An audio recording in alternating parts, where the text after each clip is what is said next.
Assalamualaikum warahmatullahi wabarakatuh. Halo anak-anak semuanya, kembali lagi bersama saya Bu Nina dalam video pembelajaran tema. Di video kali ini kita akan belajar tema 5, subtema 2, pembelajaran 1. Check it out. Pahlawanku, kebanggaanku. Ketika masa kerajaan Hindu-Buddha mulai melemah, masuklah agama Islam di wilayah Indonesia. Siapa yang mempunyai peranan penting di masa kerajaan Islam? Ayo kita cari tahu.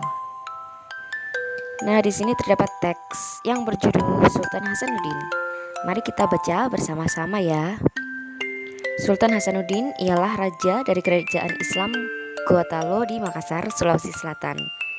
Oleh Belanda, ia dijuluki ayam jantan dari timur karena kegigihan dan keberaniannya melawan Belanda.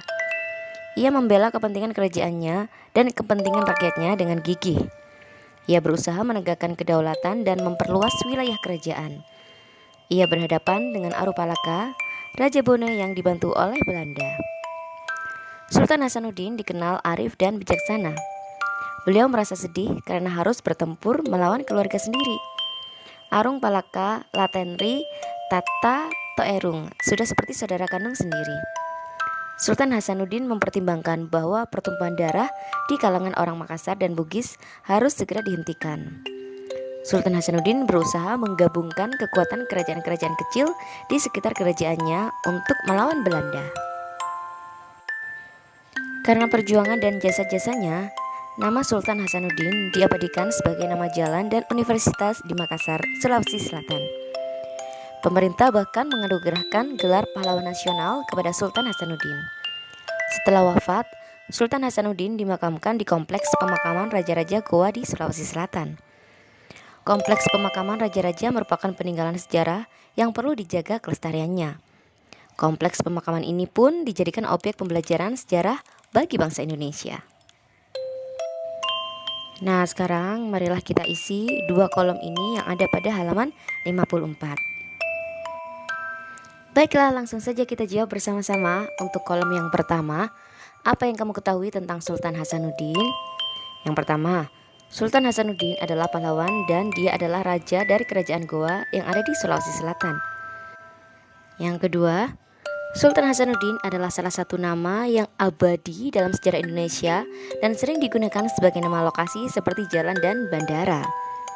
Yang ketiga, Sultan Hasanuddin ini adalah raja atau sultan dari kerajaan Goa yang ke-16. Selanjutnya, nama asli dari Sultan Hasanuddin adalah Muhammad Bakir I, Malombasi, Daeng, Matawang, Karaeng, Bonto, Mangape. Kemudian anak-anak, untuk kolom selanjutnya, apa yang ingin kamu ketahui lebih lanjut tentang Sultan Hasanuddin? Nah, ini misalkan contohnya. Yang ingin saya ketahui dari Sultan Hasanuddin adalah perjuangan beliau dalam melawan kesewenang-wenangan Belanda. Dan langsung saja kita bahas pertanyaan pada halaman 55 ini. Bagaimana cara kamu menghargai jasa para pahlawan? Jelaskan jawabanmu. And the answer is mengikuti upacara bendera dengan hikmat, menerangkan Pancasila dalam kehidupan sehari-hari, dan menjaga peninggalan sejarah. Kita lanjut ke halaman 56. Sepulang sekolah, Beni menceritakan kepada kakeknya kisah perjuangan Sultan Hasanuddin. Beni bertanya kepada kakeknya bagaimana cara orang zaman dulu berkomunikasi ketika berperang. Nah, Beni sangat tertarik dengan cerita kakek tentang penggunaan cahaya sebagai alat komunikasi.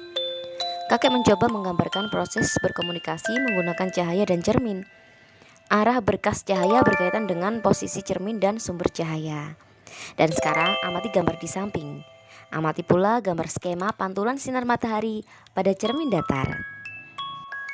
Nah, ini ada sebuah percobaan ini anak-anak, yaitu berkomunikasi dengan cahaya dan cermin. Langkah-langkahnya, yang pertama duduk bersama kelompokmu. Yang kedua, perlihatkan cerminmu kepada kelompokmu. Yang ketiga, gunakan cermin untuk memantulkan cahaya matahari. Kemudian yang keempat, diskusikan kode yang disepakati untuk berkomunikasi beserta artinya. Misalkan, ketika cahaya dimantulkan menggunakan cermin dan digerakkan melingkar sebanyak 3 kali, itu berarti seluruh anggota kelompok berkumpul di tengah halaman sekolah. Kemudian yang kelima, setelah berdiskusi, Anggota kelompok menyebar ke tempat yang berbeda di sekitar sekolah. Yang keenam, setiap anggota kelompok berdiri di tempat yang terdapat cahaya matahari. Kemudian yang ketujuh, pantulkan cahaya kepada teman yang disepakati.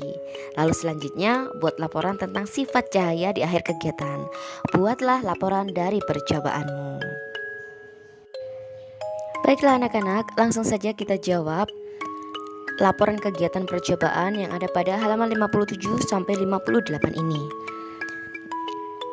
Untuk yang pertama, nama percobaannya yaitu percobaan pemantulan cahaya. Tujuan percobaannya untuk apa sih? Yaitu untuk membuktikan sifat cahaya dapat dipantulkan. Alat-alatnya apa saja sih? Ada cermin, alat tulis, dan juga buku. Untuk langkah kerjanya anak-anak, sama ya anak-anak seperti tadi yang telah kita baca bersama-sama pada halaman 57 tadi. Itu sama seperti itu ya. And then kemudian kesimpulannya. Dari hasil percobaan membuktikan bahwa salah satu sifat cahaya yaitu cahaya dapat dipantulkan dapat dibuktikan dengan kegiatan berkomunikasi menggunakan cahaya. Nah anak-anak, sebagai warga negara Indonesia yang baik, kita harus mengenang jasa para pahlawan yang telah berjuang demi negara kita, yaitu dengan mengetahui seperti apa sih gambar para pahlawan kita itu. Nah, di sini bisa kalian lihat ya anak-anak. Di sini yang pertama yang sebelah kiri ada gambar Sultan Hasanuddin. Kemudian di sebelah kanan ada gambar Sultan Iskandar Muda. Kalian harus mengenal ya anak-anak, mengenal gambar para pahlawan kita. Oke, pada halaman 59 langsung saja kita jawab bersama-sama kedua kolom ini. Untuk kolom yang pertama, yang aku ketahui tentang peninggalan raja-raja pada masa Islam. Nah ini contohnya, peninggalan sejarah Islam di Indonesia antara lain masjid, kaligrafi, keraton, kesusastraan, pesantren dan tradisi. Kemudian untuk kolom yang sebelah kanan, yang ingin aku ketahui lebih lanjut tentang peninggalan raja-raja pada masa Islam, yaitu contohnya adalah perjuangan raja-raja Islam di Nusantara.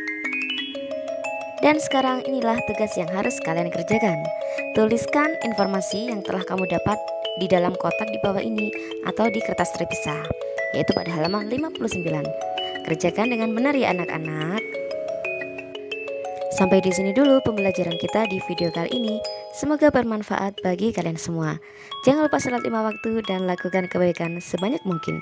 Terima kasih. Wassalamualaikum warahmatullahi wabarakatuh. Bye-bye. 心がするなまたまた